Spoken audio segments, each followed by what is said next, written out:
All right, everybody, we've got another episode of Lifestyle Medicine live today with the very funny Cory Polster. So, bro, thank you for being here. Of course, man. Of course. Beautiful. So, Cory recently moved back to Sacramento from, you had a full-time professional comedy gig. Yeah. In LA for what, like 15 years? Yeah, about 15. Well, see, it wasn't full-time for about 15 years because I was also doing some like bartending, working in nightclubs and stuff like that. Right, the day job for the artist, or night job for the artist, right? Yeah, which takes a toll doing both. But yeah, I was basically in the scene. It's funny, I lived there, I consider it two stretches. I lived there from about 21 to about 27, 28. Came home for a year so I could go to rehab, which is... Yeah. The artist's way. So right. And then the artist struggle. Thought I was fixed and then went back to LA for another 7-year stretch. Yeah. So it was about 14, 15 years total. But yeah, the second time, my second go around down there, I actually was getting more gigs and stuff. It was just a different kind of feel than the first time.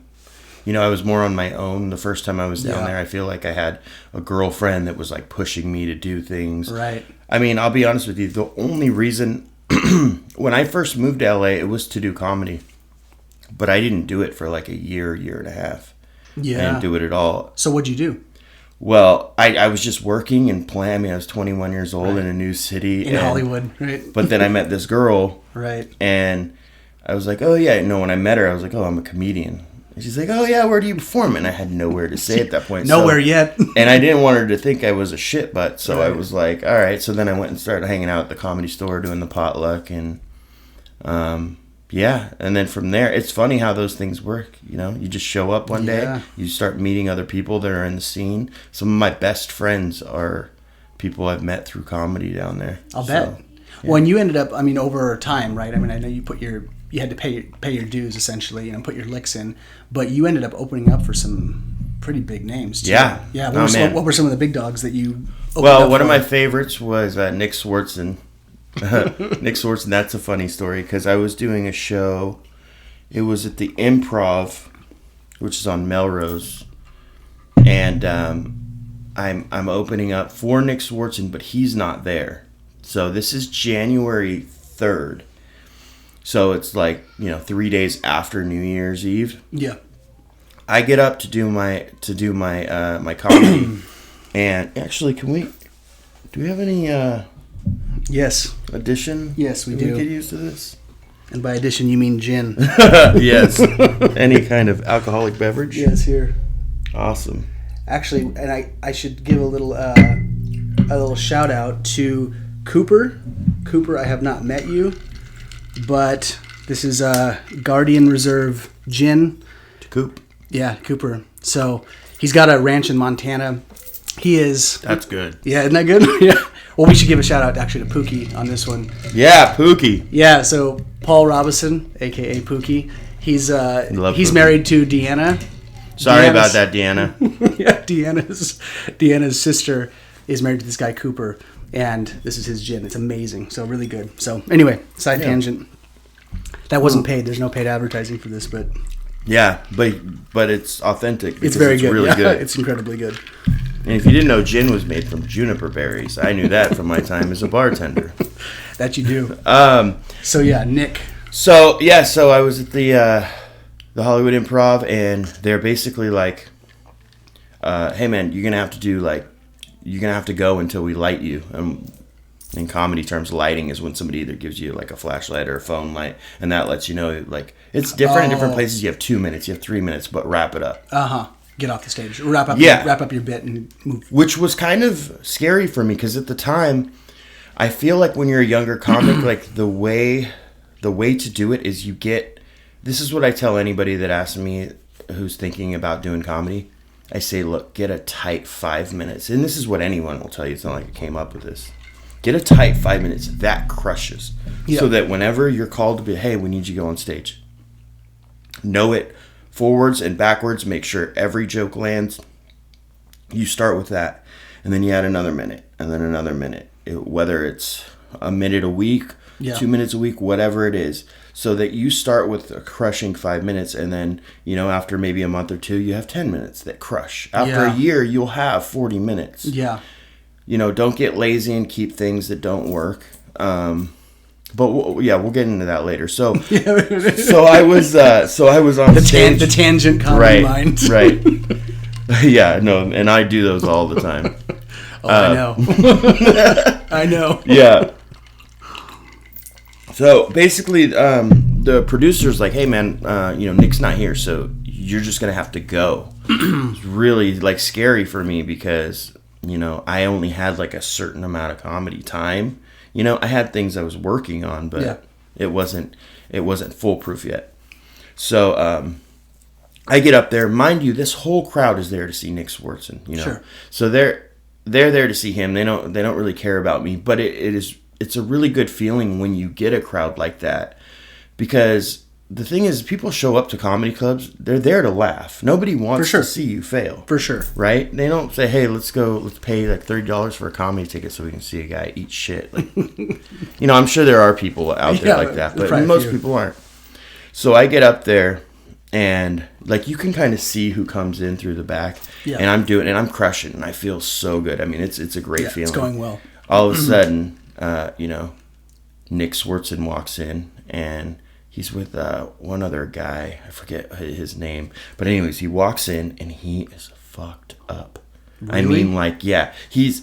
Well, the funny thing is, when I talked to him afterwards, he was like, "Dude, I have been rolling for 3 days straight." I mean, he was on, coke. He was on... God. Yeah, and he was fucked up. But here, the funny part is, so they give me the light, and I'm like, all right, well, I think it's the time you've all been waiting for. You guys have been patient. You've been awesome. But I'm going to bring up Nick Swartzen. Ladies and gentlemen, Nick Swartzen. I bring him up. He walks up to the stage, and I'm not even kidding. He doesn't say anything for a minute. He puts his drink down, and then he picks up the mic, and he's like, "All right, let me do some jokes for you fucking assholes." And then he... pardon the French, but then he grabs the microphone and he just starts scratching it on his face like this. What? He's just going like this, and the crowd is losing it. Really? They're losing, and I'm sitting there I'd worked really hard on my comedy, and it was wait, all I had to do was scratch my face with the mic. They lost it, but then he pulls out of his pocket this wad of stuff, and he puts it on there was a piano on the stage at the time. Mm-hmm. Pulls it out, and he's like, "All right, let's get to the jokes." Just very lazy, but also very authentically Nick Swartzen. You know what I mean? Yeah. But so that was that time. Yeah, so that happened. So let's see, who else have you opened for? You've opened for Nick. Oh yeah, along your way, right? I mean, over the years, I know you'd mentioned over some. So if comedians are watching this, they're gonna count opening for people. It's it's one of those tricks of the trade where if you get on stage before somebody, even if you're like when I opened up for Dave Chapelle. Oh man, this was 2004 or 5. I don't know. That's awesome, though. It was awesome because that's a comedian's dream. Oh my god, Chapelle. And what he did that night. Well, he did a Friday and a Saturday at Cobb's in San Francisco. And when I say I opened, I mean I was doing jokes while people were still getting set. You know what I mean? Mm-hmm. Right. But still, I went on before him, and I was booked to be on his show. So I'm calling it what it is. Yeah. Take it. But no, he gets up there and he does 4 hours on Friday. 4 hours. He had a notebook out. He had a pack of menthol cigarettes, and he was just smoking. I guess it's legal, if you want to smoke on stage. Oh, it's completely legal if it's part of your act. Wow. So he's up there, he's looking through his notebook, and he's smoking cigarettes. And then, but the crazy part is then Saturday night, he comes back, he does a completely different 4 hours. Doesn't tell one, crushes both nights. And you want to talk about seeing somebody who's a master at their form. It's just it'll make anybody, even if you're crushing crowds, it'll make you go fuck, I gotta go back to the drawing board, man. This, he's just next level. Yeah. A true master, right? Right. Yeah, exactly. So. Oh, man. Well, so when you started in comedy, right, you were like 21-ish? No, my first show was when I was 17. 17, that's right. Yeah. But Hollywood, 20. Hollywood, yeah. And 20, I would say even 22 because I didn't do a show. I mean, if you want to count the year I was there not doing anything, right? You know, we could throw it in there. right. But yeah, no, Hollywood, I'd say I started going to the Comedy Store when I was about 22. And what would you say what was the biggest learning curve in terms of when you get there, right? There's, I'm assuming, you know, professional comedians and you're, you know, by standards an amateur. So what did you have to, what was that process like going from amateur into a professional scene pretty quickly, and what did you have to learn? Like what was the thing that got the wheel moving? Man, I don't think it's any one thing. I think first of all, when you're first starting out, you're doing a lot of shows for people you know. Yeah. That's basically the only way to get any like, you know, momentum going where people are like, "Oh, this guy will bring people to the show," like especially to producers. This guy brings a bunch of people to shows, so let's put him on there. I don't know if he's funny or not. Right. The goal is to crush. So not only do you bring a bunch of people out, right, you crush while you do it. I think the hardest thing was moving to a city where I didn't know anybody. I mean, I was pretty popular in it's like a new network, right? Yeah. I was pretty popular in this city. Right. So when I did shows here, but it was really validating when you go up in front of like 100 strangers. Oh yeah, dude. I'm just making sure we're still recording here. Yeah, we are. Good. That's when you know that you have something there. And I think that was, for me, I don't know, I guess like if I tried to do it now, I couldn't do it. That's why it's one of the, you couldn't do what? Comedy. Like I don't know. I think when you're younger, you just you're a little braver with this stuff. You know what I mean? I started so young, and I have quit numerous times without actually quitting. Yeah, I've just stopped doing comedy numerous times over the years, right? For whatever reasons, because drugs or whatever. Yeah. Which, if you don't mind, at some point I want to go into just to hear about your process, because it's been a hell of a journey, and you come out right. Great, yeah, and I'm still, I'm still fighting it. But they take their toll, like you've heard me say. Like, I mean, I used to be like a pretty good looking guy, and you know what I mean. It's like now I'm aging like Haley Joel Osment, like just fatter and hairier. Oh man. Well, I have to say, man, what I've loved about, our friendship. For you guys listening, I've known Cory since fifth grade, like a long St. Robert's. You got to tell some of those stories. Oh yeah, St. Robert's. Oh my God. But you've stayed the course, man. Like, that's the cool part. I think that, at least where I've always resonated with you, is that we both are, I would say, artists at our core. Like our fundamental archetype is artist, and you and I resonate. Like you get me in terms of my artistic pursuits, and I definitely get you in terms of yours. So it's been fun to watch you stay, stay the course. How could you? Yeah. How could you ever? Like, I know even with like artistic stuff or drawing for you, there's always it's like it might not be your primary field, but you're always gonna dabble in it. Oh yeah. You know what I mean? You're always gonna still do. And immerse yourself in it somehow. And for me, comedy has along the way, it's been very frustrating. There was a while where I was doing it just because of that reason. Because I had told people that I was doing it, and I didn't want to seem like a guy that was, half-assing it, yeah. Right, and which I absolutely was, because I wasn't loving it. Mm-hmm. Today, I love it. It's my favorite thing to do. I love being up there. And when you're, I don't want to sound cocky or anything, but when you've put that much time in, you've learned things, it gets easier. There's muscle memory when it comes to, So when I visited you in LA, the few times when I would come through, and I got to see some of your stuff. Right. You did incredibly well. Going from like one group or one comedian to another, you were doing kicking ass. Right. Which was great in the LA scene, which was cool to see. Yeah. So let's talk about this a little bit, because this is always a piece that I've always really liked discussing with you, which is So we talk about the pursuit of the artistic craft, right? Right. And the relevance and what that brings. So, I mean, to date, when you write comedy, when you're writing bits, whatever you want to call it, researching bits, when you're kind of living life and doing your thing, as you're doing that and formulating it into a joke that you can present on stage, what do you get out of it? Like, what's the like the essence behind that? Because it's different for everybody, right? Some artists, like when I draw something, I'll give you an example from myself. When I draw something, typically, like I'm not particularly good at imagining something and drawing it, but I'm very good at seeing something in my environment, drawing it, or seeing a picture of Superman and drawing it. You mean like right in front of you as you draw it? Yeah, like most things that I draw, I have to have either a photograph I've taken and I work from a photograph, or I'm looking at a tree, a living tree, and I draw it. I can't just fabricate from my mind. But when I draw it, I mean, what I get out of it typically is there's this huge pivotal thing that happens where I draw something that I see, and then as soon as I draw it, I feel like I've made it my own. It's become this thing has now become personal to me because it's gone through my lens. Absolutely. And it doesn't mean I have ownership over that thing. It just means that it's that much more a part of me, if that makes sense. No, it makes perfect sense. Yeah, so for me in drawing, that's kind of what it's like. But I would love to hear, because comedy is a different art form.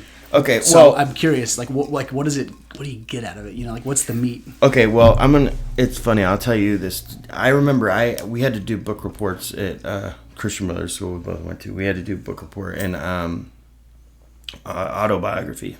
And I chose, this is when I wasn't sure yet, but I wanted to I loved making people laugh. And I'd always loved making people laugh. You've been doing it a long time. Yeah. Like in grade school up. Right. Yeah. Yeah. Sometimes not to my benefit. Yeah. But for ours, for sure. But whenever when I read this anecdote or anecdote, I always love it. When I read this anecdote, it like really struck a chord with me. I was reading Richard Pryor's autobiography. It's called Prior Convictions, and there's this story in there. It's like, hey, when did you know that you wanted to be a comedian, and why, and what is that feeling you get? And I forget if it was him or a third person retelling the story of Richard was he grew up in a brothel, right? He didn't know who his father was, so he was raised by all these random people. But he was getting up and he was running across the ranch yard, and he slipped in a piece of shit. Right? He slipped in a piece of shit, and everybody on the porch just started dying laughing. So he stood up, ran back, and did it again because he loved that feeling so much. No way. Whether that story is true or not, it's always stuck with me. And this is something I read when I was a junior in high school. Yeah. Because I knew exactly what he was talking about. There's a feeling you get when you're in front of just a large group of people, or even a small group of people, but they're genuinely tuned in. They really are listening, and they like you. They want to see you do well. And so it's the best therapy I've ever had is walking up on stage and just talking about, whatever's going on in my crazy mind. And a lot of time, there's a lot of hyperbole. You're going to exaggerate everything that happens. As any good storyteller should. Right. But on the other hand, it's also write what you know, right? Yeah.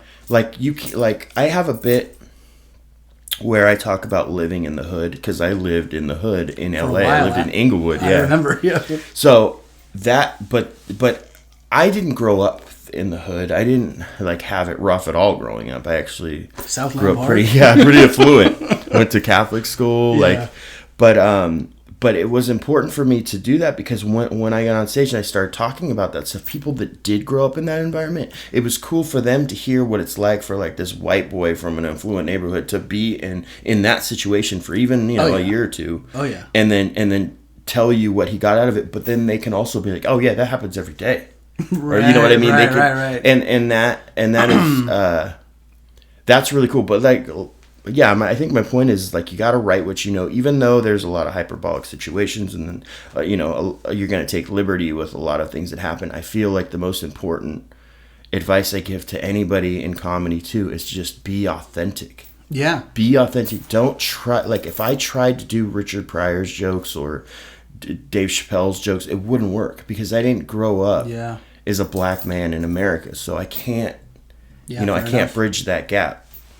So, Well, that's and it's I don't know if I answered your question. you did. Yeah, no, you did, because I mean it's the same thing, right? The artist is artist, right? It's just an archetypal title, but I mean you're tracking a feeling for the most part. It's a sensation. It's a sensation that comes over you, as a result of completing the craft, honing it, shaping it. I think I've told you this before. When I would do paintings or drawings, especially in college, when I was like in my major and doing all that, I would make something, and then when I would finish it, usually for like, I don't know, days after, I would spend a lot of time staring at it, almost like watching a movie. It's stationary. Yeah. It's still. It's quiet. It's not moving, but I would look at it, and invariably it would talk to me. Like, it would make me feel things. I was like, wow, that's. Yeah. It would give me, I guess, insight, into like my process of like what I was going through. So I always thought that was cool as shit to have that happen and look at my own artwork and have it dialogue with me. And I thought, I guess that's what happens with other people when they look at art too. It's dialoguing with them, but it's unique, right? Right. Well, to the person. The cool thing about comedy, and I always love this, there are good things to almost any art, right? Like music, like you could go on and on about all the great things music does. And I listen to music before I get on stage. Yeah. All the time. What do you listen to? Just curious. Well, it just it always depends. Like, I've been listening to the Black Keys recently. Oh, nice. Okay. I used to listen to a lot of Eminem because he would get me kind of hyped up. And lyrically, he's just a lot amazing. of AC/DC too. It just depends on the vibe of the room too. Yeah, for sure. Sometimes there is that, like, Black Keys is kind of like piano funky, like, right. And that's how I kind of visualize how I want to be on stage, like cool as a cucumber, making everybody laugh. Like, hey, I do this all the time. Right. But what were we talking about before? We were talking about. I was saying, what the artist. Oh, looking at your work. Looking at your work afterwards. Yep, correct. For the one thing I love about comedy is you get your answer, man. You write a funny bit, like, you go on stage, on the spot. Boom. If they laugh, instant feedback. It's great. You're not going to crush it. If you make 300 people laugh and get off stage, if somebody comes up to you and is like, hey, man, that joke wasn't funny, you could be like, what, are you crazy? Did you hear them? Yeah. You know what I mean? I mean, the only like kind of, I feel like bad feedback you could get is if that personally, comedy's very objective, subjective. Mm-hmm. You know what I mean? And, you're not always going to please people all of the time, man. Just like art, just like music. Yeah. But it can be brutal too. It can be very brutal. Dude, no, I've had this conversation with you and other friends of mine who are close, and I've said, like, I'm like, Cory going up on or any comedian, right? But going up there and just putting your balls on the line to fully be vulnerable, and with the very real possibility that you could just crash and burn and just eat shit. What other art do you take your rough drafts and then air it out before? Like, nobody, not in front of a crowd, right? No, nobody takes, like, when they're writing a song, they're like, hey, I haven't finished the song yet. You know what I mean? And then, like, just like play it for like a bunch of people. Well, comedy, that's the only way to do it. You can't write an hour bit in your basement. I mean, you could potentially, but you just will never really know how it works. It's one of the only art forms where you depend on the crowd. 100%. You know what I mean? You can't do comedy by yourself. And you could write music by yourself, and there are pluses and minuses to that, but I think it's a really cool thing that you have that connection with the audience in order to do it. Well, one of the things that you've said to me in the past, and you're not the first person to say this, I've heard this from other people, but what was always kind of encouraging and cool was you said a lot of your, not your inspiration, but when you hang out with your friends and you're laughing with your friends, and there's that like that rhythm that you get with them where that's a small mock test ground for stuff. Oh, for sure. You're testing stuff with your friends who are also witty, and you're kind of seeing what makes your closest friends laugh, and then that formulates your ideas and kind of gets them rolling a little bit. Well, it's funny. It's like one of those things that I will tell you right now, and even like with you and I and like any of my group of friends, I am not the funniest one. What I can do is get on stage and translate certain things, but there are times where I will lose it laughing because of a story you told me. I'm thinking like 3 in particular right now. or my friend Adriel or Danny, any of these guys that I hang out with, like, Yeah. and none of them are comedians, mind you. I do have friends that are comedians. Right. It's a little bit different with them because sometimes you'll be like, wait, is that your joke or is that my joke? Right. You know what I mean? Where's this coming from? Right. Sourcing, right. But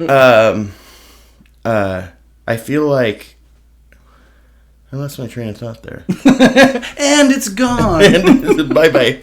This gin is good. Too much gin. No, we were just saying, I was saying you use your friends for inspiration, right? Yeah. Like the dialogue, the stories. That's what you're talking your about. testing ground, kind of, because, and other people have said this too. Like Joe Rogan said that when he started doing comedy, a lot of it was just, he would make guys laugh in the locker room. Yeah. And he would see what of his things were funny, and then he would use that joke with other friends. Yeah. And then that kind of got the ball rolling where he was like, all right, I'm going to, maybe check this out and use that. Right. But, I mean, some of the hardest times I've laughed have been with you.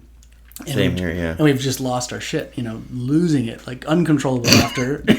Yeah. It's amazing. It's phenomenal. It hurts Yeah. sometimes. It When hurts. you laugh that hard where you're like, Please make it stop. Please make it stop. Yeah, totally. So, okay, so let's talk about this because this is, this is a good segue. Talked a little bit about the process, right? How you're like formulating jokes, how you're getting your stuff in, but then you also fit the profile pretty much of like the traditional comedian, right? The archetypal, Tortured soul. tortured soul fully. So we look at these guys, sadly, right? Farley, Belushi, these guys that is very common, right? There's an edge with comedy. And I'm bipolar, like Right. diagnosed bipolar. Right. Yeah. So you have that edge of the swings, right, emotionally, and with that comes usually substance abuse.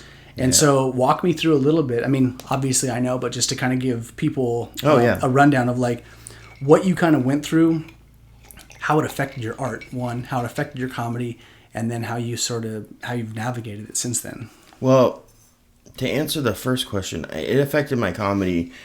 Now it's like if you were a painter, it's like more paints in my palette now because I've lived so much life and done so many fucked up things that I regret, and like that just makes for better comedy. You know what I mean? It really does. It just makes, if you kind of have this perfect life going. It's the irony, yeah. It's like I feel like people do watch stand up to escape, and also to feel better about situations they're in. Yeah, man. And it's like, oh wow, I'm not the only one going through this right now. Right. So yeah, I don't know. I feel like, what was the second part of the question? So it was what I guess what I probably gave you too much, but it was probably like the question I was kind of going for was, you battled substances, right? Right. How did it help? Yeah, and what did it do to your comedy, like in the long run? Did you notice? Because you had said in the past when we've talked that there were times where you would notice that, if you were on stage and there might be a different rhythm that you were in as a result. If I was on drugs. Yeah. Yeah, it wasn't good, and there's our.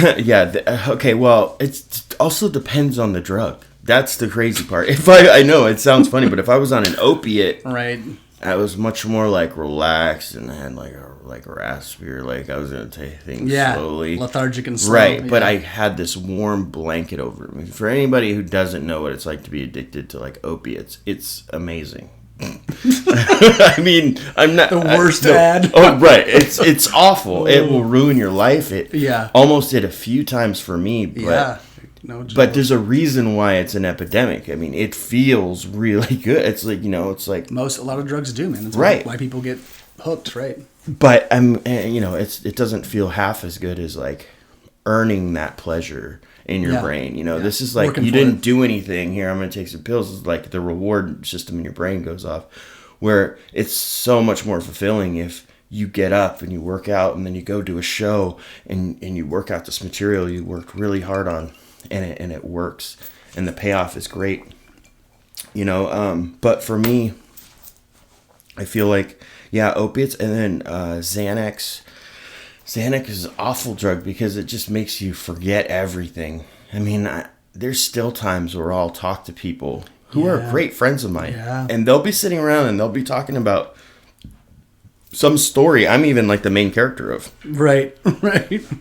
And I'll be like, I have no idea what you're talking about. But Cory, you don't remember when you showed up to work with no shoes an hour late and went to sleep on the back of the bar? Oh, and I'm God. like, no, I don't. Actually, no, I don't. No, and it's embarrassing. Like I get why people tell those stories, and especially with me being a comedian, they're like, oh, he can take it. But it's like sometimes I'm like, I do this weird thing too, where have you ever like done or said something really embarrassing and you're in the shower the next day and you're like, ugh, and you try to wash it off your head? No, but okay.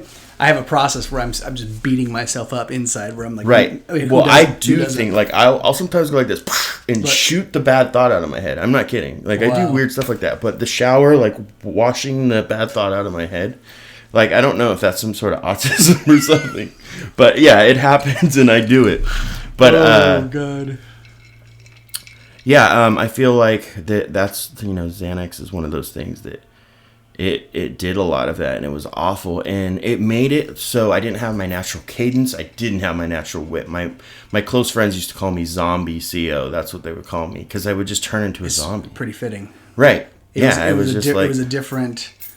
Well, you were a different cat. I mean, right across the board. So I mean, I saw you go through the gamut over the years, and the Xanax in some way was the anti-anxiety drugs were, I would say, almost the worst of the lot. Yeah. Because you were like a zombie. You were slow and you couldn't. Especially a guy that's normally pretty quick. You're super quick. Right. You're very fast. It was depressing for me. I'm like, oh man, you don't need this. I mean, anxiety is one thing, but you just weren't able to formulate as quickly as you would, and you'd forget a lot. Yeah. Oh yeah. It was so different. I still have these patches where, like I said, where people will tell stories or whatever, and I'm like, I have no idea what they're talking about, and it sucks. The worst was either with social media or text messages. I would look back, somebody would text me, and you know how like when someone texts you, you could see your whole history. Yeah. Where I would go back and I'd be like, what?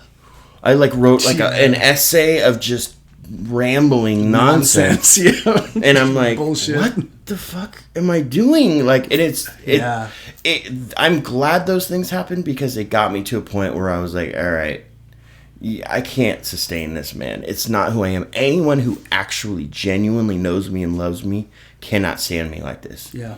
And I don't want to be that guy. I don't want to be that guy. And mind you, it'll make for some great stand-up. It makes for a lot of suffering, which can turn into a lot of funny stuff. For sure. And people need to hear it, because we all suffer. For sure. Yeah. I get that. But, it's still is a shock to the ego sometimes. It's like, not even the ego, but more just it's humbling. Yeah. Yeah. It's very humbling. It is. And I feel bad. And it's funny. Every time I tell people, like, when they tell me a story and then I apologize, they're like, dude, don't worry about it. Like, and that's why I feel so lucky to be surrounded by such amazing people all the time. Yeah. Because I do have some amazing friends in my life that you are one of the main ones that have helped me kind of steer this course of like going straight for the what do you call it? The thing that sticks out of the ice. A glacier? Oh, yeah. Right. Yeah, so what would you say, I mean, that you touched on a little bit, right? So the amazing friends piece, right? The close kinship in terms of friendship. But what was the turning point? When did you start to, I mean, I know you identified the problem in your 20s, and then you navigated a lot of bumps up and down, but what was the turning point? What do you feel like got you to a place where, the substances were left behind? Age, I think, man. Yeah, just time. I think good people, you, two other guys who are like have always been there for me, my family. Those things always help, because those are the people that hold you accountable. Yeah. And when you have the people out there that aren't held accountable are the people that they keep fucking up, because nobody's gonna question them. Nobody's gonna be like, yo, man, like if you want to stay my friend, you got to knock this shit off. Yeah. Like those are some very profound like game changers for me. Just having those people in my life that will be like, dude, you gotta knock this shit off. And loving them and appreciating them so much that I'm like, man, I'm having a hard time getting through life now, so much so that I'm going to pop these things.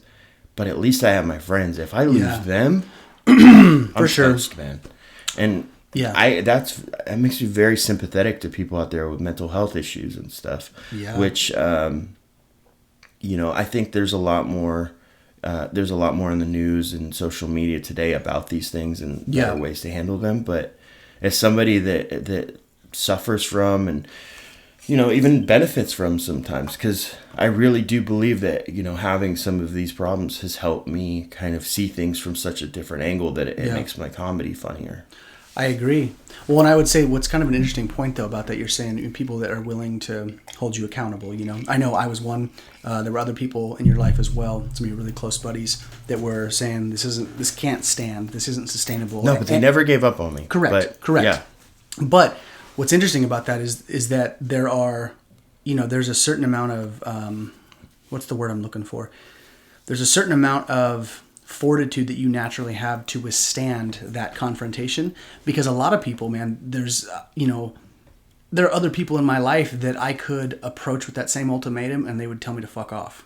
Like, there would be people that could not handle that confrontation for whatever reason, right? They couldn't handle, and it happens. You mean the ultimatum of like, stop doing drugs, or I can't be around you. Or just bluntly saying you're fucking up. Right. You're fucking up bad. And this is going to end. I think they all would know that. I knew. I think people do know, but I'm saying I think it's good on you that you were able to hear that constructively and actually make the decision, man, because there's a lot of people who, man, and I feel like it's the chicken or the egg, right? It's like what allows for that that level of accountability to show up. Because for you, I felt like our friendship was deep enough, we'd been friends long enough, and I loved you enough and vice versa, that I was safe to make that move.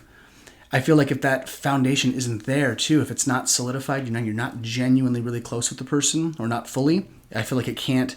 So there's this strength and vulnerability, right? We have allowed ourselves to get very close over the years, and with that, that brings a certain amount of weight. Yeah. It helps in those kind of situations. It's like, look, man, we have all this invested, right? Right. All this shit that's amazing, and you're ruining it. Right. So exactly. That's perfect. Yeah. Exactly. So it's like that I would feel awful anytime. I would feel like the feeling of letting someone down or disappointing them is a very strong corrector in like bad behavior. Yep. It's a very bad. It's like, there's an old, I don't know if it's an adage or just things parents say, like, I'm not mad at you, I'm just disappointed. And that's always way worse. And especially if it's the family you choose, like friends that have been patient and like, all right, I'll let this go. All right, I'll let this go. All right, man. And I have so many stories of those. That's why I hold the friends that I have in my life so dear. Yeah. And that's why they're so important to me, because none of them have given up on me. Sure, along the way they're like, look, dude, if you're going to do this, I don't want to be at your funeral. And giving me those ultimatums, but for sure. They were definitely catalysts to get me to kind of straighten my shit out. But I think, to go back to the main question you asked, I think the final straw that kind of straightened me out was age, man. I was tired of doing it. I was tired of waiting outside Russian complexes to get like 2 Oxycontin pills. And then I was tired of, like going to the pharmacy, popping a couple Xanax, and then waking up the next day like, what did I do? Like, who did I text? And it's just like, you can only sustain, and I know some people it takes a little longer. The cool thing for me is there was, we've talked about this, there was like an arrested development, I feel like, in my just even in everything, my emotional intelligence, my actual intelligence. I agree, man. I feel like it's slowed down for a number of years. Like I would say that it was. Is that gin on that side? Yeah. I would say it did. It slowed down because there was a period where, oh man, I noticed it, but this is before you kind of told me too. There was a period when I didn't know you were on drugs. Right. There was a period I didn't know, and I was like, man, Cory's just... Yeah, because you've never been a drug addict or around them, so it's like sometimes you could just play it. Maybe he's just an erratic person. And I thought Cory's just... He's in a new phase with his comedy. He's in a new, direction with what he's doing, where he's going. All of that. I was... Here, put that back over there. I just was kind of that mind where I thought, well, I think maybe he's just shifting gears. He's got a different take on his comedy. He's figuring things out. And then you told me eventually, you're like, yeah, man, I've been on these. I kept it a secret from everyone. Yeah, and then you told me, and I was like, oh, the light bulb goes off. I was like, oh, this is why he's been all over the place. My mom says the same thing. I remember the day when I just couldn't get any. And when you can't get any opiates after you've been taking them every day, you go into withdrawal. It's called kicking. And I was kicking hard, and I had to go work. I had all these things. I remember going downstairs, and I just broke down. I was like, Mom, and just basically just told her, I'm addicted to Vicodin or whatever, and it's not good. And then I was just curled up on the couch, and very fittingly, especially for my mom, who's one of the greatest people ever. It's pretty awesome. Yeah, she's just a great woman. Yep. Altogether, very compassionate, very loving, and she took it head on. And the hardest part of that whole thing was, I remember I was at rehab. And I have a lot of different thoughts on rehab. I think if it can help you, good, but it did not help me. I was doing drugs the day out. There's a lot of people that fit that profile. It doesn't help. Right. It's other things, yeah. I think the hardest part for me was seeing my mom feel like it was her fault. Yeah, somehow what did I do to me? Yeah, and it's like, you have no idea. You had nothing to do with this. Yeah. It really nothing to do with it. Yeah. It was just one of those, I tried something, and there are people, I've met people along the way who have tried cocaine, and anytime cocaine's around, they're like, okay, get some cocaine. Right. People get very... I don't get that. Yeah. I don't. It doesn't do it for me. I get really anxious. Yep, not your thing. Yep. And I don't get alcoholics, people that are if there's a drink around, and that is crazy to me that you go into a grocery store and there's just aisles of it. Yeah. Where my thing was painkillers, and it did exactly that. It killed the pain of whatever I was going through. My anxiety. It made me feel warm and fuzzy. But the main thing is it rewarded me for doing absolutely nothing. That's why. Yeah. It's one of those things. It kills your drive for sure. Because it's why do I need to go do this when I could pop 2 of these and feel so happy. But in the end, it's the worst thing I've ever done to myself, for sure. Yeah. It was a rough patch, man. I remember going through it. And I think it's relevant to talk about because I think a lot of people struggle with substances, whether it's alcohol. Yeah.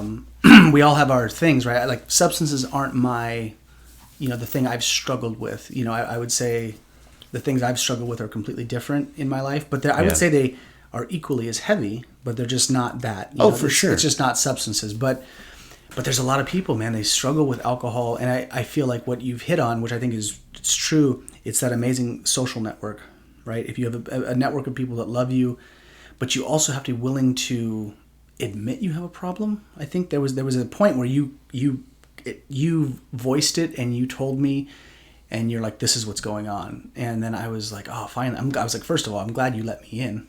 First, I'm glad you told me. And then 2... The only thing that kept me from that was shame, by the way. Of course. Just so you know. It was it wasn't that I was liked keeping secrets. It was, I felt so ashamed. Right. You just didn't want to tell me. And me. a lot of people deal with that. Who would, man? Who would want to say anything? It's very rough. So...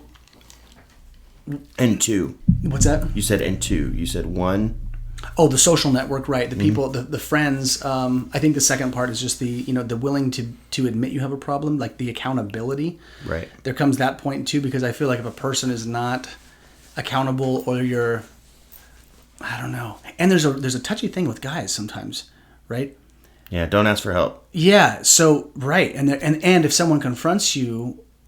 I don't even like that word confront, but if I were to come up to someone who, say, had an alcohol problem that I knew and I was close with, and I said, look, I really hate seeing you do this, there can be a very real shutdown on the other person too, where they're defensive, one, fuck off. That can be one. Or 2, I don't have a problem, total denial. Or they're hurt and I don't really need to be, badgered or beat down on this. They can take it a bunch of different ways. Yeah. So it's rough. It's a rough thing to navigate, but you're lucky, man. That's a weird situation where you're a victim of something, but you're also causing victims with your victimness. You know what I mean? For sure. I get that there are people who are, predisposed to being addicted to things like I am. There are certain things that if I get Vicodin, I'll just want to keep taking it, and so I stay as far away from opiates as I can. Yeah. Where I haven't had to shut down everything in my life. Like a lot of people do have to do that. I didn't have to start. Like I don't ever drink. You know this. I never. This is a special occasion for me. Yeah. So I never drinking gin. Right. But I never do it. I mean, almost I know you're never rare. You're not much at all. Yeah. So and then but there are people that it's like, all right, well, if you have to stop doing everything. Yeah. But that wasn't me, luckily. It was I had that one thing that was like my Achilles heel of drugs. Yep. And then everything else I kind of tolerate because I just didn't have the stomach for it. And there are lots of people out there like that. There's people that like uppers. There's people like downers. Right. Well, let me ask you this, because this is something we've talked about, and it's been a shift in the recent year. So I don't know how long it was ago, but we ended up talking about psychedelics, right? Yeah. And we had talked, or I told you about Shane Moss. That was kind of how I opened up that conversation. So for the people that are listening and or watching, Shane Moss is a comedian. I've mentioned him before in one of my other talks, and I think it was not that long ago I mentioned him. But what this was about was he was this comedian who was essentially self-medicating with psilocybin mushrooms to treat his bipolar, and was having these bouts of depression, and then would take psilocybin mushrooms, and then he would twice. I think he would take a dose 1 week and then space it out, take another dose, and then he'd be good for like 4 months. Right. 3 to 4 months, and then he'd have to do it again, as opposed to being on a perpetual, pharmaceutical drug. Which are the worst. I've been on like Seroquel and Effexor. They're one of those rough. Effexor, you try to get off of it and you get these things called brain shivers. Where it feels like, I'm not kidding, like it feels like someone's rocking your skull back and forth in your brain, or your brain's going back. And it's a known thing. I was taking like 75 milligrams, and then I was like, man, what? I don't want to, it wasn't working. Like there's all these crappy side effects. Bummer. And then I was just, so anyways, I didn't mean to cut you off, but I just want to say, those pharmaceuticals are evil, man. Well, I think that was the drive for Shane Moss too. He was saying, he realized that he was at a place where the drugs were making him feel so terrible outside of what he was trying to address, that he started looking at alternative methods, started doing research. And then when was it when we took our first little journey with it was psilocybin? July 17th of this last summer, right? A summer. Only reason I remember is because I met the love of my life almost the very next day. That's right. And this is a cool story. Yeah, but yeah. Dear Pickle. Yeah, Dear Pickle. So Cory came to me, just to give context for the people that are listening. Cory came to me, God, it was like last summer, and you were going through. I think I had just given up the Adderall and that's right. all that shit. You had like bumped off of it. Was like the November before, and I was like, I was finally like 5 or 6 months in from that. Right. So I think it was like June or something. Right. And you had made the decision to get off of them for a number of different reasons, right? But you had just kind of gotten fed up with doing that.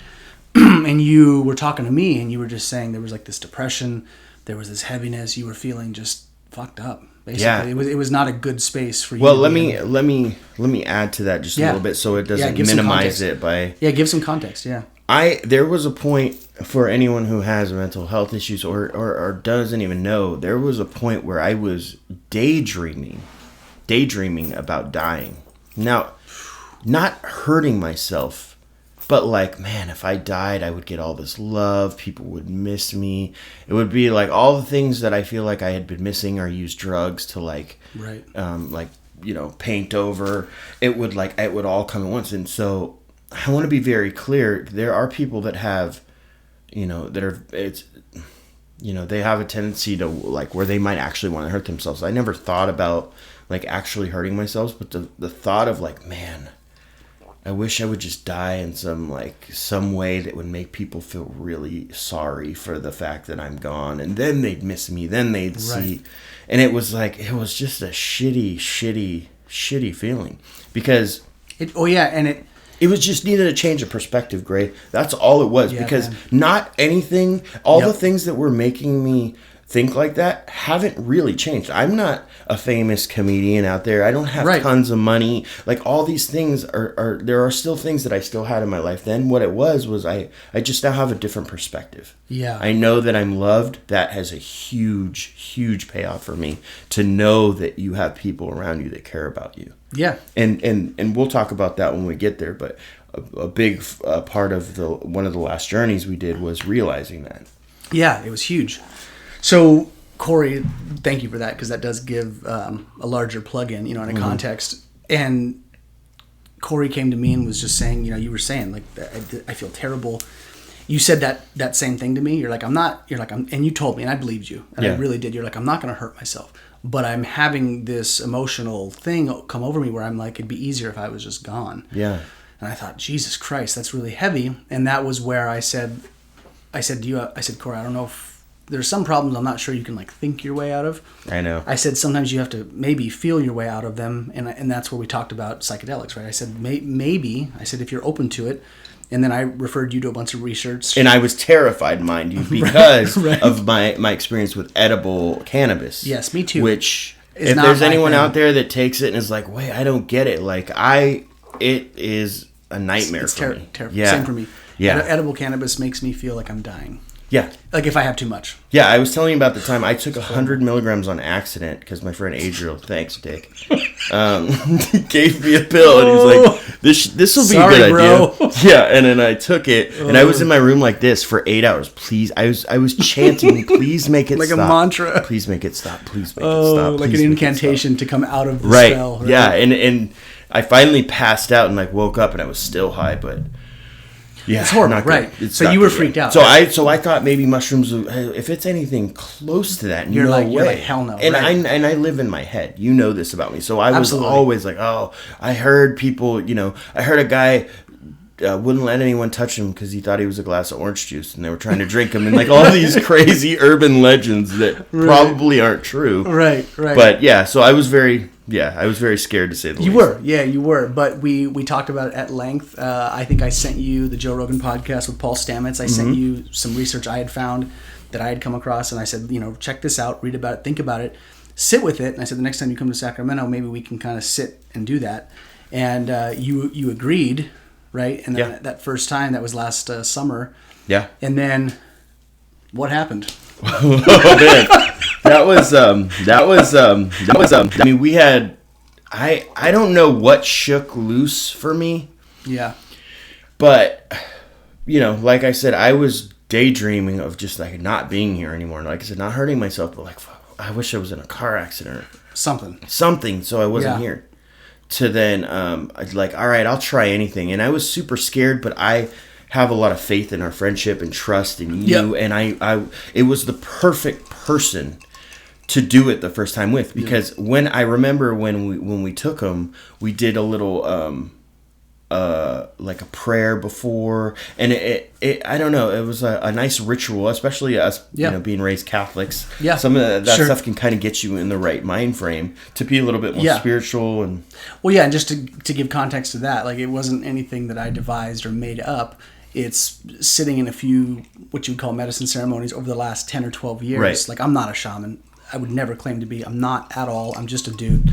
But I've learned a couple of things, and I think you've been a shaman to me, though. I mean, it really did. It helped, though, right? I mean, the ritual of putting that in there, of just, I was like, let's do some breathing. Yeah, it helped my nerves. Like, I was like, this isn't just drugs I'm taking. No, like, to like go quite to the opposite, right? Yeah, like where you just take drugs and go to a concert the Grateful Dead or something. This was like a really profound thing for me. Yeah, and that kind of got me into a state of like it puts reverence. It puts me into the same state, which is why I do it too. It's the ritual, I think, is just to get your mental palate into a place where you're receptive. Right. Because jumping into the psychedelic world, I mean, it's a shit show sometimes, and things can come up. So I always feel like prepare for the worst, and maybe things will go really well. But yeah, we did breath work. We said some prayers. We, kind of asked ancestry. And we're like, if wherever our ancestry is, like, help us with whatever we're going to process through this journey tonight. Right. And we just, we did some clearing. We lit some of the, did the hippy dippy shit. We got some Palo Santo, and we just smudged ourselves, and then. to be honest, because what you had told me, like I said, I wasn't resident shaman by any means, but I was like, you're going through some shit. I'm going through some shit. And I'm like, all right, Cory's up, yeah, get my shit ready, dude, because Cory's about to probably have a meltdown, because I've seen one of my other close friends have a meltdown. Right. So, and I was the weird thing is I was prepared for that too. I was like, all right, bring it on, because you had specifically told me, you're like, this might happen. You're right, but first of all, you will come out of it. It's not going to be permanent, and it'll be important for that to happen. So I was almost kind of like, like when you break down muscle tissue so it'll grow back stronger. Yeah. That's exactly what I was kind of prepared for. Yep. But that's not what happened. No. I mean, it was great, but I did not have a bad trip. No, and that was right. We did our thing. We drank our tea, and then I think we just sat around for a little while, and within 20 minutes, Cory looked at me and he goes, I feel good. Yeah. And I was like, you do? Yeah. And you were like, yeah, I feel good. Yeah, and I thought, remember that. And I remember thinking, okay, well, a little bit of a layer. Give it some more time. Yeah, I was like, give it some time. Maybe this is just the onset, but I was encouraged by that. I thought maybe this isn't going to be a total fucking meltdown. And then what happened? Well, then at least from my perspective, and then maybe you can tell me yours. Yeah. I remember looking up, and I remember there was an airplane going across the sky, and you said something. You said, how'd you like to be trapped in that doing mushrooms right now? And I was like, oh my God. And that was so funny to me for some reason. Like the thought of just this little metal capsule going across the sky like this. It didn't have wings or anything. It was just this little metal capsule, and like people like like shrooming inside it, then I just was like, I just like thought that was so funny. And then you were like, hey, let me put on some music, and like your vibe was very like you were kind of controlling the party. I remember it was kind of this kind of vibe. Like, yeah. And you had the lights going, and then you put on a song which was Como la Vida, Cumbia del Olvido.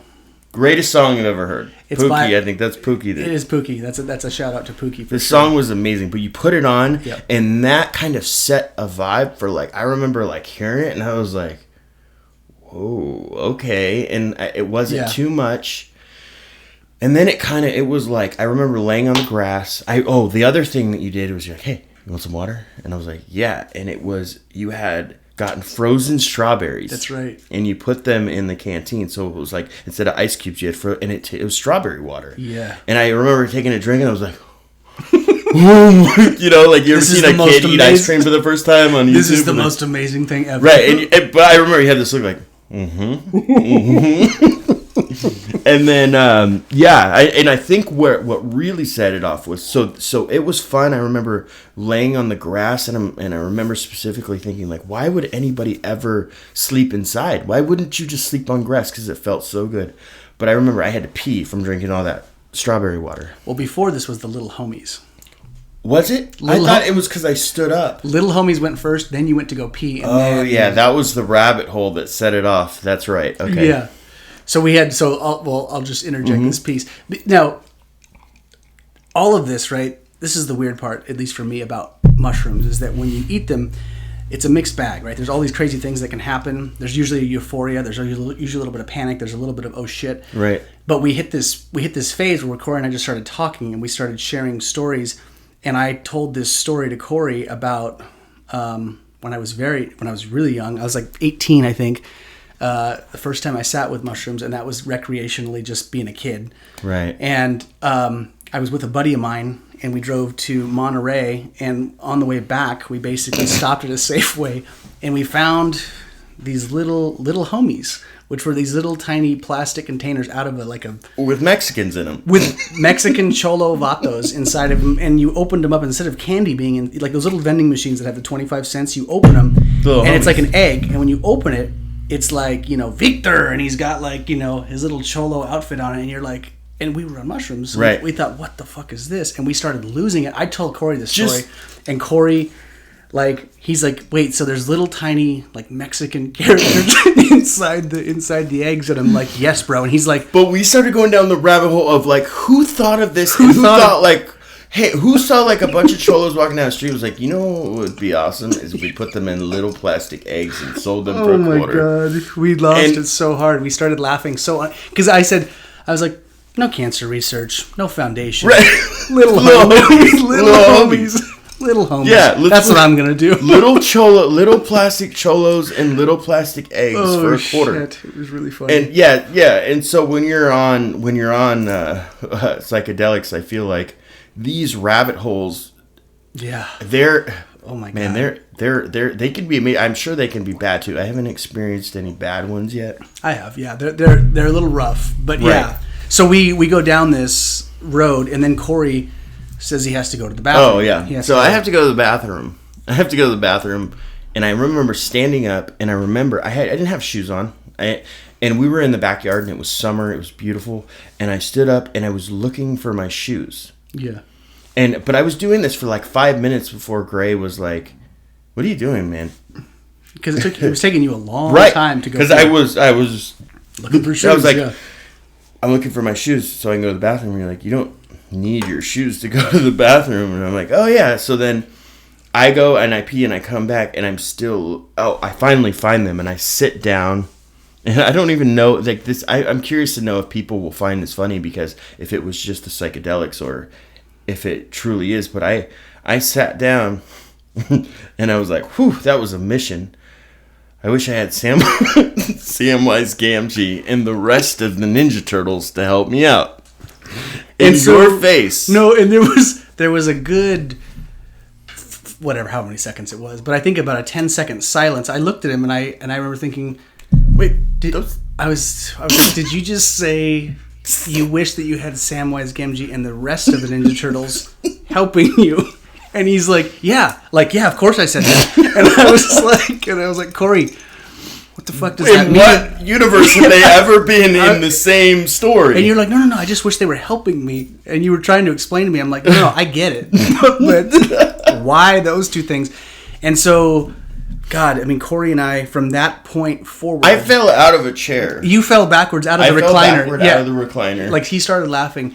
So Cory and I mean, this is the weird part of the therapy, I feel like, of psychedelics was Cory and I were pinned. Like, I always think if the mushroom is a personality, it put us into like a jiu-jitsu lock and was holding us down and like we couldn't stop laughing. We couldn't stop laughing for, usually it's about a 4-hour ride. For 3 of those hours, Cory and I laughed to the point where, first of all, we were crying. We were crying. Our sides hurt. My stomach cramped at least 3 or 4 times. Yeah. And I would just roll over on the grass away from Cory. And I was like, don't say anything. Don't look at me. Don't talk to me. And then he'd go, Samwise Gamgee and the rest of the Ninja Turtles. And it would start back up. And we would just lose our shit. It was horrible. But it was. But then the rabbit holes we went down from there, too, about how world peace could be fixed if we sent... Samwise Gamgee, like imagine if there was a guy who was on trial for murder, and you were a lawyer, and you just stood up and you went out to the jury and go, ladies and gentlemen of the jury, I get it. He killed a bunch of people. He stabbed them in the face. It's awful. Let me just leave you with this. Samwise Gamgee and the rest of the Ninja Turtles would not send him to prison or whatever. Totally. And it was, No, it was hysterical. I mean, it was so funny because, I mean, in that space, right, people are hearing this and some of the people are like, it's not funny at all. Like, totally not funny. No, absolutely. And it's not something you can kind of explain away. And I get there might be people listening, like, or watching or whatever going like, okay. But I think the important part of what happened was after. Yes. Well, exactly. So Cory and I laughed for 3 hours to the point where we couldn't talk. Everything revolved around this. And it was different scenarios. We were like riffing off of this thing, and we couldn't get out of it though. Like, we would try to start a different conversation, and then it would just pop back in. Right. And so we both kind of got this hint. We kind of realized we're like, okay, we're being pinned here. Like, we're supposed to stay in this little thing and laugh until we're just so exhausted. So at about the 3-hour mark, which was great therapy, but I needed that. No, totally. We laughed so hard, and then Cory, we laughed and laughed and laughed and laughed to the point of tears, and then we both got silent. And then we had this really cool, I had mats out on the lawn, and then we both laid down, and we were silent probably for a good 20 minutes. Yeah. We didn't say anything, and we were so exhausted. I mean, it was a welcome. Yeah, that's for sure. It felt like we had ran a marathon. It was a welcomed reprieve. I think we burned at least 5,000 calories laughing. For sure, man. And so we stopped, and then it was, I think you or I said something, but I said to you, I remember saying, boy, like, there's some things in my life that I really need to work on. And there's some things that I've realized I've been too harsh with these people, A, B, and C. And then Cory was receptive and he just listened. And then you kind of chimed in with your pieces. And then the last hour was it was like two people in a therapy session, pretty much dumping whatever we had. But the stage was set through that crippling laughter, right? Yeah. And Cory, I mean, that was so funny. You said, you're like, I have not laughed that much in the last... Or that hard, yeah. In like the last 15 years combined. You're like, that was 15 years of made up laughter. I've always felt like it was my responsibility to make people laugh. Mm-hmm. And don't get me wrong, I had laughed hard with my friends, but not like that kind of... It was like an exorcism. It was like I needed to get... That's exactly what it was like. Yeah. And it was like... the best way to have an exorcism. It wasn't pain. I mean, it was painful sometimes, but like... it was painful. But it was like fun painful. But it was like fun painful. And it was like... I don't know. I still don't know if I could put my finger on what exactly was happening there. Yeah, I don't either. I couldn't either. It was definitely... Because I remember after the next few days when you were checking in on me, and I was asking you, like, what do you think that was?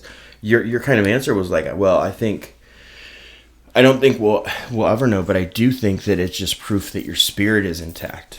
Yeah. You're still there. Right. Because here I was so worried that I was going to take these things and I was going to think I was an orange juice glass and I wouldn't let anybody near me because I wanted to drink. And freak out. I just said, yeah. And it was nothing like that. In fact, we woke up the next day and we went to Costco.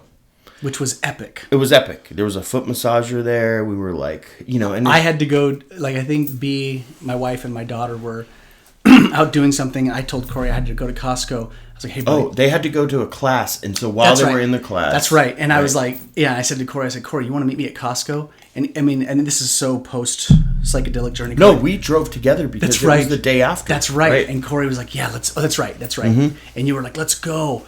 And so we go there. I love going to Costco. And we're walking around and we're both integrating from the night before, but both euphoric. Yeah, sitting in all the massage chairs. Oh, it was great. And we talked and we recounted the night, essentially what we went through. And you said, it was like a switch, right? I mean, you said you felt night and day difference from... Yeah, but I think, but when something like that happens, you don't know if it's temporary. Right. But when it was like, when I was back in LA a week or two later and things were going great and it was just like I was killing it on stage. I had met this new girl. Yeah. All of these things were starting to click. That's when I was like, oh shit. It was a very profound feeling of like, I think I found what could fix me.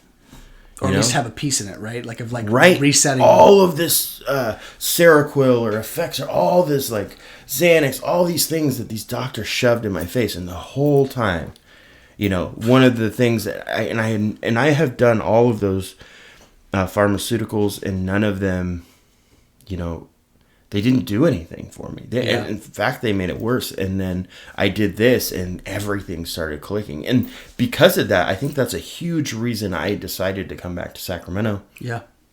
One, for love, which is there a better reason in the world? No. Nope. And two, because I wasn't doing anything down there. I felt like because I was down there, I was... like that was enough. Like, he's in LA, so he must be successful. Right. Yeah, that wasn't the case. In fact, like coming back here, getting back to my roots, and this is the city where I became funny, and I'm around people who hold me accountable. Yeah. There are a lot of benefits to being back here, plus having my family around, because I would withdraw from society like in LA. Yeah, you peel out. Yeah, I mean, I had a few friends, like my friend Adriel, who would always come by and rattle my cage, is what he liked to call it. But I could still, text him away, which like with anybody you could. Yeah. But when you're waking up next to your girlfriend, she's like, all right, you've been in bed for 2 days. Like, this is not cool. She hasn't had to do that, luckily. Yeah. Like, I've been, like, in my own mind, like, I don't want to be a shitty dude. Right.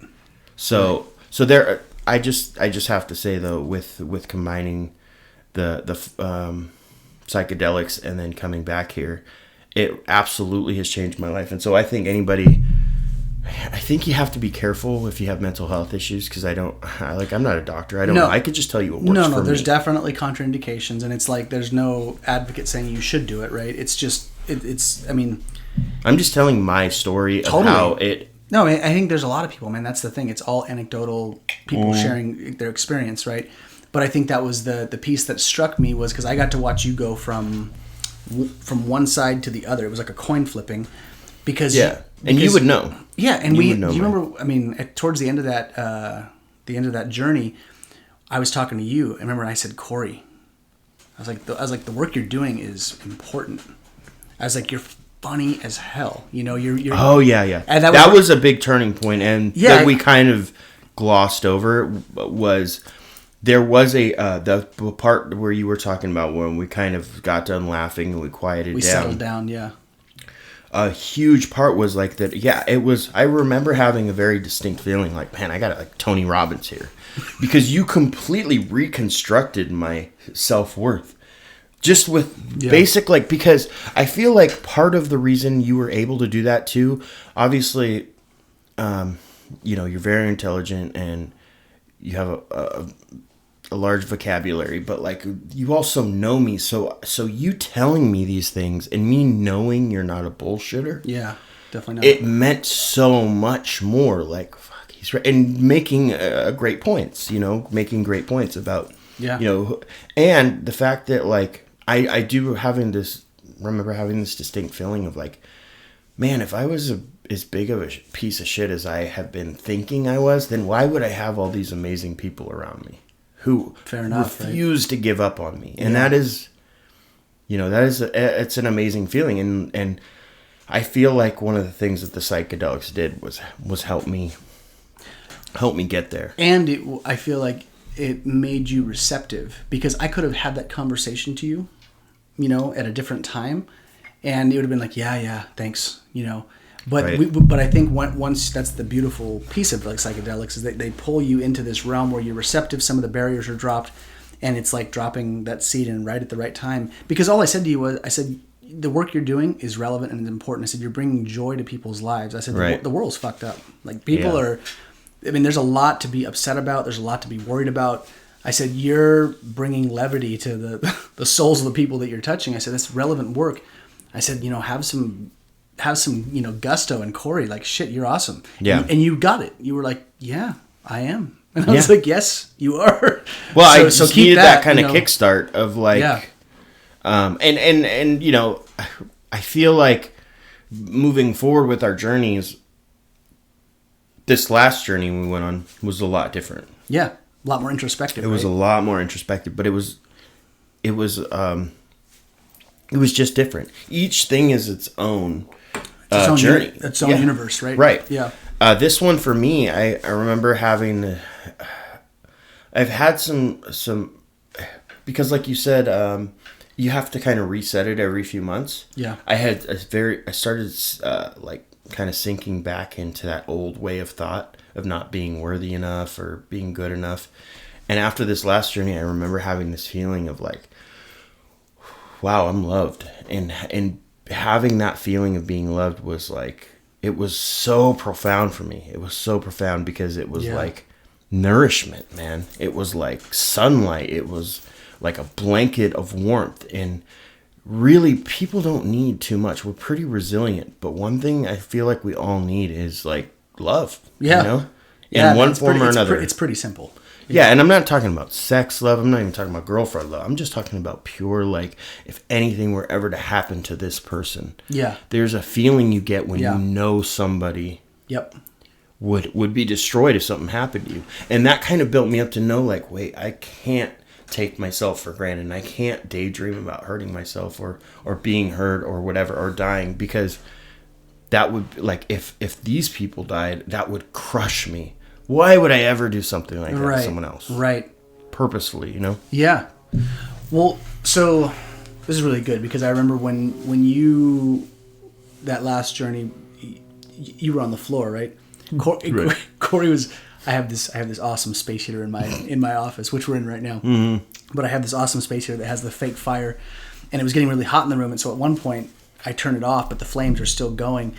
and I leave Cory alone for what, I don't know, 30, 45 I don't even know. 45 minutes. Yeah. I come back because Cory was in his own space, and he's huddled up next to the fire. Curled up around the space heater, and he's like, I'm so cold, man. I just can't get cold. I'm like, it's because the heater's not on, bro.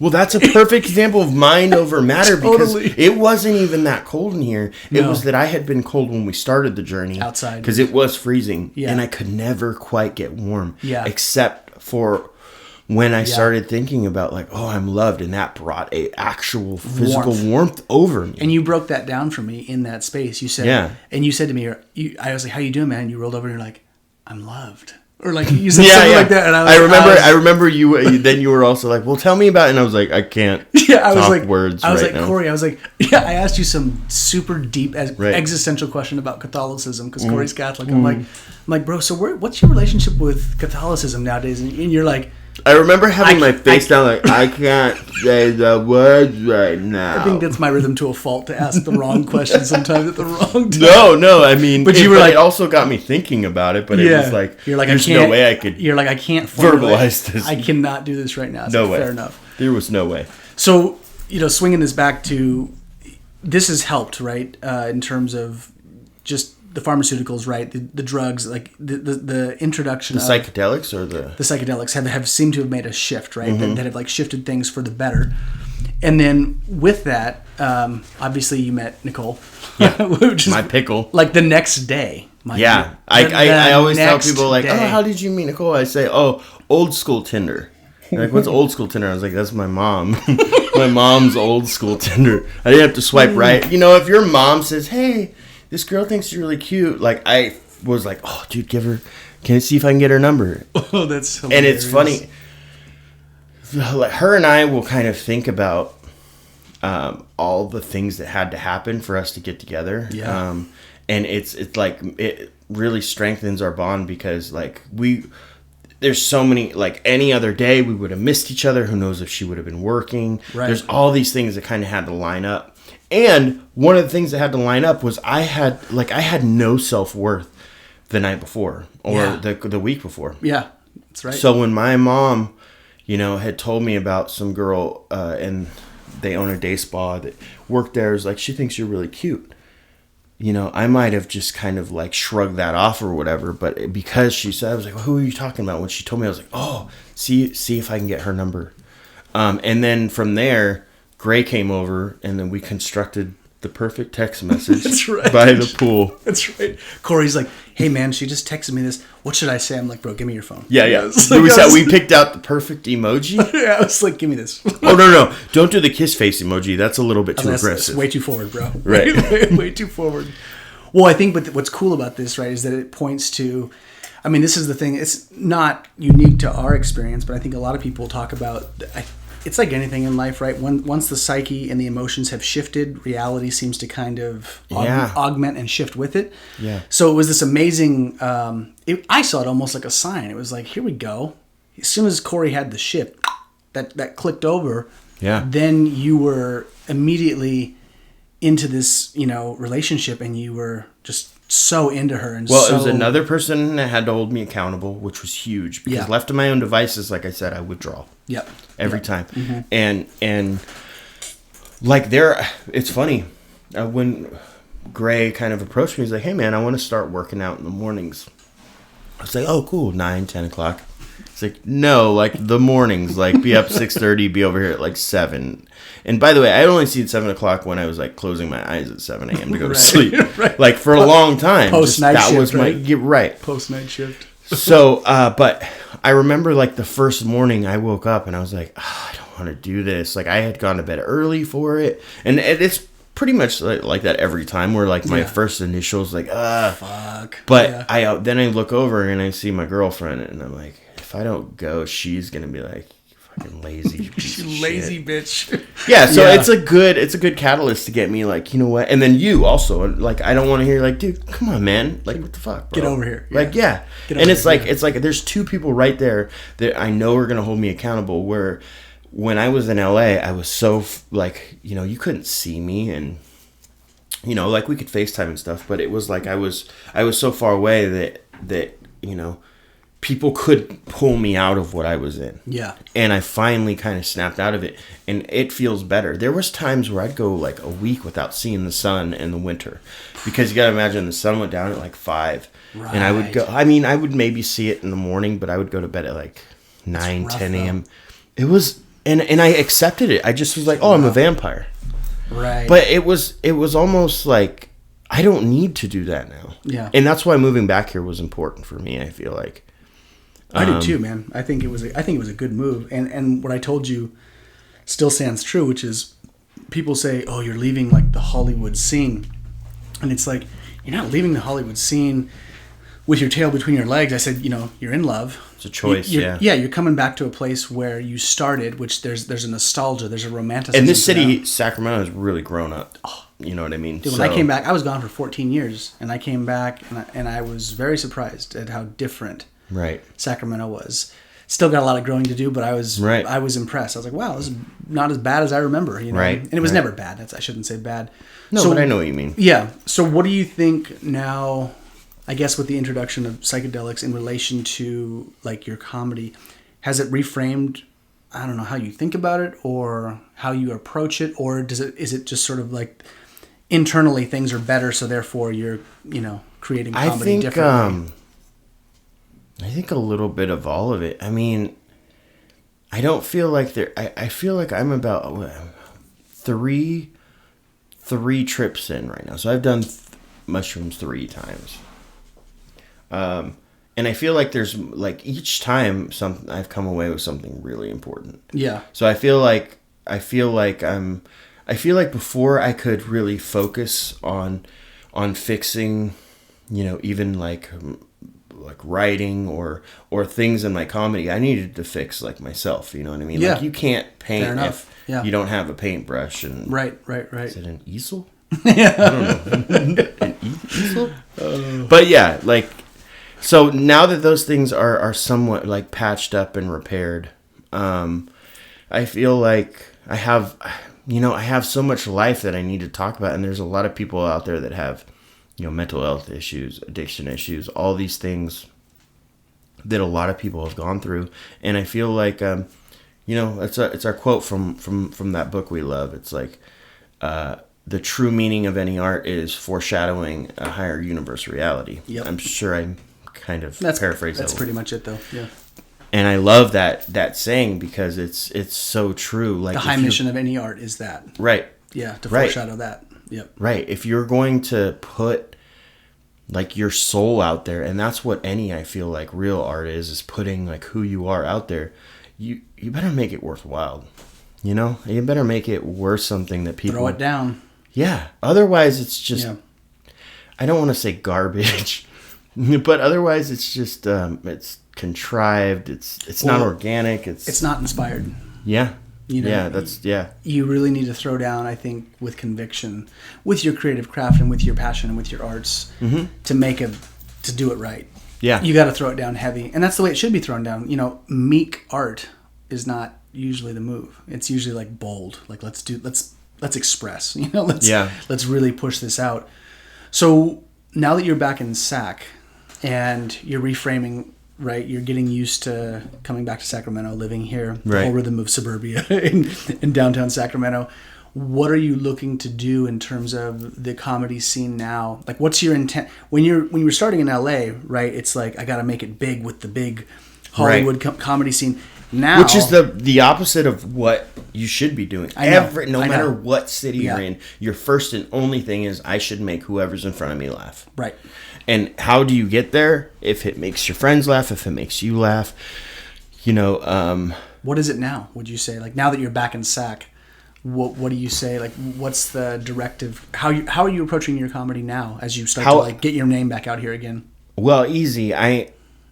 The cool part is I have so much experience doing it, and like I said, I'm very validated in doing it for years, making complete strangers laugh. Yeah. Right? That's a huge thing for me because it gives me that confidence to know, like, oh, if I can make people who came to Hollywood, to the Comedy Store, wherever, laugh, and they came there to see somebody famous like a Joe Rogan or Lucy Kay, and I could still make them laugh, it's a pretty good indicator that you can make any crowd laugh. So for me, I'm just taking it like, let me get a few shows, big shows, you know, in front of a lot of people, the main places here, and just show them what I got. Yeah. Knock them dead. And when I do, I feel like that's, you know, the cream rises to the top no matter where you are. So I feel like that's going to be, you know, the next few months I'm really excited about. So plus having a show to look forward to.